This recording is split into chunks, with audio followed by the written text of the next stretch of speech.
প্রিয় দর্শক, আসসালামু আলাইকুম। স্বাগত জানাচ্ছি নেসেসারি টিপস অ্যান্ড ট্রিক্স চ্যানেলে। প্রিয় দর্শক, আপনারা জানেন আমি এই চ্যানেলের মাধ্যমে বিভিন্ন বিষয়ে টিপস অ্যান্ড ট্রিক্স দিয়ে থাকি। আজ কিভাবে সহজে পড়া মনে রাখা যায় এই বিষয়ে আলোচনা করব। তো চলুন শুরু করা যাক। লিখে লিখে বা ছবি এঁকে পড়ার অভ্যেস করা। নিউরোসায়েন্সের ডাক্তারদের মতে লিখে লিখে বা ছবি এঁকে পড়লে স্মৃতিশক্তি উদ্দীপিত হয়, যা স্থায়ী মেমোরিতে রূপান্তরিত করতে পারে। তাই লিখে লিখে বা ছবি এঁকে পড়ার জন্য অভ্যেস করতে হবে। কোনো বিষয় পড়ার আগে অধ্যায়গুলোকে কয়েকটি অংশে ভাগ করে নিয়ে পড়লে অধিক সুবিধা হয়। তারপর অধ্যায়ের অংশগুলোকে সামারাইজ করতে হয়।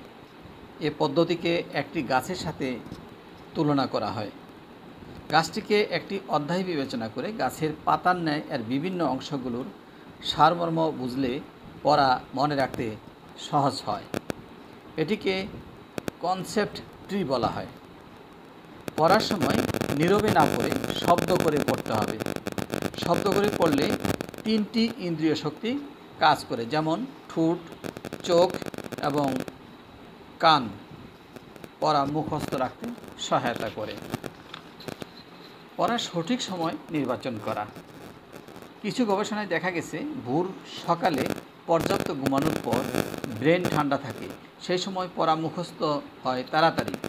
আবার বিকালের পর থেকে মানুষের ব্রেন শক্তি অধিক কার্যকর হতে থাকে, তাই রাতে মনোযোগ দিয়ে পড়লে মনে থাকবে বেশি। প্রিয় দর্শক, আরও কার্যকরী টিপস অ্যান্ড ট্রিক্স পেতে চ্যানেলটি সাবস্ক্রাইব করে পাশে থাকা বেল বাটনে ক্লিক করে রাখুন। আর ভিডিওটি যদি ভালো লেগে থাকে তাহলে অবশ্যই শেয়ার করে দেবেন। আল্লাহ হাফিজ।